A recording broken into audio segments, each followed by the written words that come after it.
Next, Jason Garrison, signed by Vancouver. Another iffy signing for me, all right, but we'll get into it. Length, 6 years. Value, 27 million, 27.6 mil. And an annual cap hit of $4.6 million a year. Garrison, 27 years old, perfect age for a defenseman to sign long term, all right, perfect age. Last year, 77 games played, 16 goals, 17 assists for 33 points, all right? I mean, great statistically. On paper, he looks like a great defenseman. But it just seems like a little bit much for a defenseman who has only played 2 full seasons in the NHL. All right, but again, that's free agency, all right? You have a good year in your contract year, and that's all you need. He's only played 2 full seasons in the NHL, and he's going from a team, Florida, who finally made it back into the playoffs, to a team, Vancouver, who's expecting to be a President's Trophy and a Stanley Cup winner this year again, all right? So he's got to learn their system. He's got to learn all that stuff. I'm not saying that he won't, but you're putting a lot of years and a lot of money into a defenseman when you're trying to win the cup. Like, it's just, it could work out for the best. Yes, it could, but it could also flop in their face, all right? Because now the Canucks have a lot of money and a lot of years tied up in their defensemen. Bieksa, Hamhuis, Ballard, Garrison, Edler. Again, it could be good if they all work out and they all stay healthy. But again, if one gets injured, if another guy has 2 consecutive seasons with lower point totals, then you can't trade him because of his high salary. You know, it's just, there's a lot of question marks and a lot of possibilities with that defensive core in Vancouver. But again, if it works out, you locked him up long term, 4.6 mil, it's up there. But again, if he's getting 33 points a year, it's it's one of those trades. I don't really like it, but I don't see why they did it. No, sorry, I don't see why they did it. Right. No, I don't see. I see why they did it. Yes, I was getting conflicted there with double negatives and stuff. I see why they did it, but it does seem like a lot. But again, that's free agency. That is free agency. Next on the list, the second most sought after defenseman on the list. I think this guy was more valuable than Jason Garrison. Matt Carle, and he went to the Tampa Bay Lightning. All right, for 6 years at 33 mil, annual cap hit of 5.5. Now he's more than Garrison, but I think this was more worth it for Tampa Bay. They're just trying to get back to the playoffs, right? So they're getting a nice veteran defenseman here, 27 years old, 82 games played, 4 goals, 34 assists, 38 points last year. All right, it's a great signing for Tampa Bay. The cap hit, it is a little steep, but the young Bolts, they need some veteran defenseman back there, and he goes to the first line on their defensive core. All right, he's their number 1 guy now. I mean, Victor Hedman is there, and he's the defenseman of the future, but he can't be the number 1 yet. He needs somebody else to take the workload a little bit, and they signed him long-term. Matt Carle, he's the perfect defenseman. And, you know, he's a career plus 55 player, so he's good defensively, all right? And he's good for 35 plus points. Maybe even more now with Steven Stamkos being on the same team, all right? And you know what? He's a good puck mover. He's not a big shooter. He's not going to get you, 20 goals like a Shea Weber, but he's going to get a lot of assists. Probably a lot of one-timers to Steven Stamkos next year, all right? So that's what they're getting with Matt Carle. Next on the list, Alexander Semin. We're getting to the big names down here now. We're getting to the very big names. Alexander Semin. Now, Semin, very interesting. Looks like he went to Carolina, and looks like it's a tryout contract. Now, they gave him $7 million for 1 year, but they didn't try to lock him up long-term. Or he didn't want to be locked up long-term. I don't know. But signed 1 year, $7 million contract. Now, Semin, he's 28 years old. Last year, 77 games played, 21 goals, 33 assists for 54 points. All right, we know what we're getting with Semin: the ability to be a 40-goal scorer, the ability to be a 70-point guy. All right, a wicked shot. But will he fit in Carolina? He's going to have good line mates. All right, they're going to have Jordan, Eric, the Stahl brothers, and Skinner and Semin to figure out on the first 2 lines what kind of combination they're going to have there. And Jokinen with Timo Ruutu as well. They're going to have to figure out the combination there. All right. Will he fit in Carolina? Again, like, he's got the potential. He's got the potential to produce in Carolina, but does he have the heart? All right, like, that's the thing going around about Semin. Sometimes, I guess, he just puts it into neutral, doesn't try. Playoffs, he's nowhere to be found. And here's an interesting stat about Semin. He's never played a full 82 games during a regular season, all right? Is it that he's injury prone, or is he just soft? He doesn't play through bruises and bumps, stuff like that, all right? I don't know what to make about that stat, but being 28 years old and never finishing a full 82-game schedule, I mean, it happens a lot, but just, it's good to know, like, mindset of this guy, just the mindset. Is he soft or is he injury prone? Who knows? Next on the list, the biggest signing in the free agency. Now, this wasn't a free agency signing, but it was a offer sheet. Well, it was a signing, I guess, then. Shea Weber signed by the Nashville Predators for 14 years at $110 million with an annual cap hit of 7.857. Just over 7.8 mil, basically, all right? Now, Weber, 26 years old, last year, 78 games played, 19 goals, 30 assists, 49 points. Shea Weber, man, he got a lot. And, he got it from Philadelphia. Philly offered him the offer sheet. Now, arguably the best defenseman in the world right now. And you know what? You really can't even argue with it. I mean, everything you want in a defenseman he has. Size, speed, speed for his size. He's not blazing speed, but for his size, he's fast. Smarts, he's a big hitter. He's a big shooter.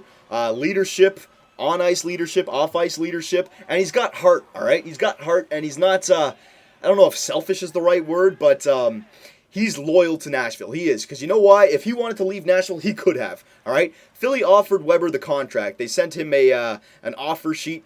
And you know what? Nashville, they matched the offer sheet. They proved to the NHL that they are a real competitive NHL team, all right? They will compete with the Rangers, the Blackhawks, the Maple Leafs, the teams that are going to go out and be able to spend the money. Nashville is going to compete with them. They're not some Southern American team that eventually will no longer be a part of the NHL. They're just trying to make a profit. No. They're not just trying to make a profit. They're trying to win the Stanley Cup, all right? And they've proved that to the NHL. Now, Weber, going back to heart and loyalty, Weber, if he wanted out of Nashville, he could have gone, all right? All he had to do was pull the same thing that Suter did this year. He was going to be a restricted free agent this year, all right, until he signed the contract. All he had to do was either tell him, hey, listen, I'll sign a 1-year deal with you and play 1 more year, but then I'm walking, or you can trade me right now and get something back for it, all right? He could have done that. Instead, he accepted the offer sheet from Philadelphia. So basically what he did was he said, listen, Nashville, listen,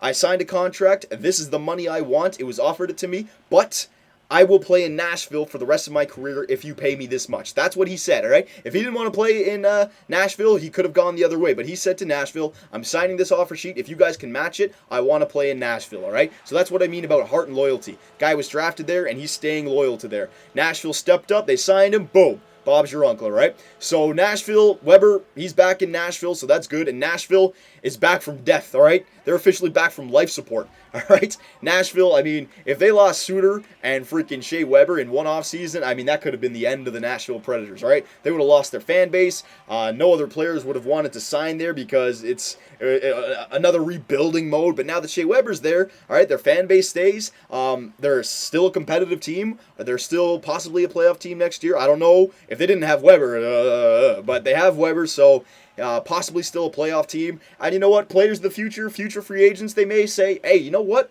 I'm a 26-year-old defenseman. I had a great year, and I want to go play the rest of my career with Shea Weber. That's what Shea Weber brings, all right? An attraction for the Nashville Predators, all right? There's Shea Weber. Now, he was the biggest single signing in the free agency so far. I mean, I'm pretty sure he's going to be the biggest signing this year. But the Minnesota Wild making the biggest splash together, all right? 2 players, Zach Parise and Ryan Suter, signing identical 13-year, $98 million contracts with an annual cap hit of just over $7.5 million, all right? Good God. One day I just turned on NHL.com and saw this. Holy crap, these guys all of a sudden playoff contenders, all right? Parise, 28 years old, last year, 82 games played, 31 goals, 38 assists for 69 points. You know what you're getting, Parise, all right? Again, arguably one of the better, well, not going to say arguably, he's not the best defenseman, best forward in the NHL. But it's not even arguably, he is one of the best forwards in the NHL. All right, 28 years old, so he's in his prime. They locked him up long term. It's a great player. I mean, you couldn't ask for more in a signing from Zach Parise, all right? 69 points. He's going to continue to get that for you for at least 5 years, all right? So great signing there. And then Suter, 27 years old, 79 games played last year, 7 goals, 39 assists for 46 points. Another great defenseman, just in his prime, just getting into his prime. All right, first liner. Again, you couldn't ask for more. They got the 2 biggest fish in the free agency this year. I mean, Weber was there, but I'm talking about UFAs, unrestricted free agents. The Minnesota Wild got the biggest 2, all right? Now, Minnesota automatically become a contender with these signings. Last year, there was a time where they were top of the NHL. They have some good players on that team, and they just added, 2 more studs. They didn't trade anything away. They just added 2 more studs for money. That's it. And money's nothing, right? That's ownership. They'll make that money back with the revenue that with the seats that Parise and Suter sell out in the next 13 years. With the jerseys that are bought that say Parise and Suter on the back, they will make that money back that they spend on Suter and Parise. Guarantee you, all right? They wouldn't have offered it to them if they didn't, because it's all profit based anyways, all right? So I'm not saying they're a playoff team. I'm not saying that they're a Stanley Cup winning team, but they're automatically a contender, and now they have a face. The Minnesota Wild have a face. They have a direction, all right? They have the number 1 forward that they build around, Zach Parise, and yes, Parise is now the number 1. It's no longer Koivu. And now they have a number 1 defenseman, Suter, that they build around. So you got your rock forward and your rock defenseman. All right? Again, same thing as Weber did in Nashville. Minnesota is now a hockey city. All right? Other good players are going to say, again, I want to go play alongside of Zach Parise. I want to go play alongside of Suter and try to win a cup. All right? Because they're contenders now. So that's what Minnesota is all about. Those 2 signings, they're going to make so much money now. Their ratings are going to, it's just everything is going to go up. They're worth it. Trust me, these guys are worth it, all right? And again, just huge mistakes by Nashville and New Jersey, all right? New Jersey should have traded Zach Parise last year, and same thing with Suter, all right? I know it's you don't want to trade your best players away. You're hoping that you can sign them, but how can you just let guys like Suter and Parise just walk? Just walk. It's way too much to just let them walk, all right? For example, again, going back to a Joffrey Lupul example, Brian Burke. Joffrey Lupul is going into his last year this year. If I was Brian Burke, I'd be going to Lupul and I'd be saying, hey, listen, are you going to sign with us, or are you just going to play this year and then go sign with another team? Because he's going to make a lot of money next year for sure, especially if he has another good year, right? And if he gave me, I'm going to make my mind up next year kind of thing, I'd be like, all right, listen, I'm the GM of this team. I'm not your friend, all right? I have to do what's best for this team. I cannot allow a player with your value, with your market value, to just walk away from the team. I respect your opinion and your decision to not want to sign till next year, but I have to do my job. So if you do not sign by training camp, I will trade you for something back, because I cannot allow somebody with your trade value just walk away, okay? It's tough to do, but that's what I'd be doing. I wouldn't let any unrestricted free agent that has a 1 year left on his deal possibly go into re-signing without getting him inked up somehow, all right? You can't, you let Parise and Suter walk. Imagine what they could have got a year ago if they traded those guys, all right? And now they just walk for nothing. Nothing. You get nothing back. It's just huge mistakes on the part by Nashville and New Jersey. Huge mistakes. And you know what? If I'll just answer this last question, I guess. When it comes to Parise and Suter, will they fit in right away? Obviously, it's not about fitting in. It's they are going to fit in. They're going to be forced to fit in.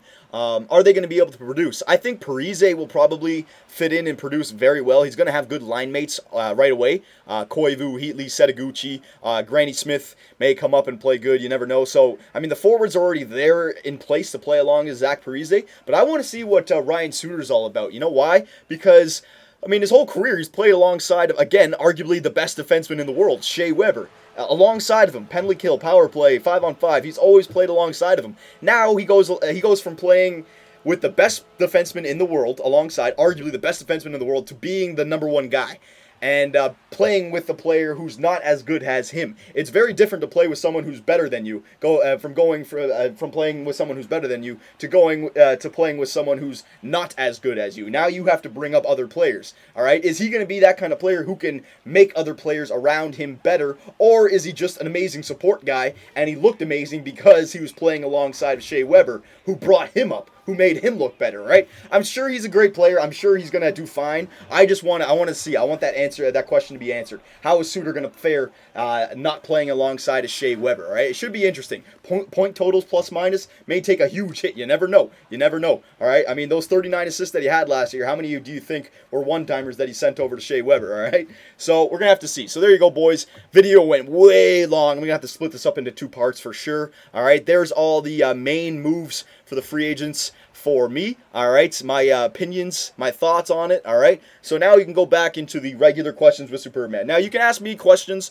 on the free agents, on the trades. Again, more in-depth questions like how do you think Shea Weber's year will go this year? How many points? How many assists? Do you think Nashville, like, you can get into depth because I've gone over it, but I wouldn't mind going over it again individually. All right, so go nuts with your questions. We're going to get back into the questions with Superbman. Hockey season is right around the corner. All right, so go nuts and ask any type of question. But remember, keep it off the personal questions, all right?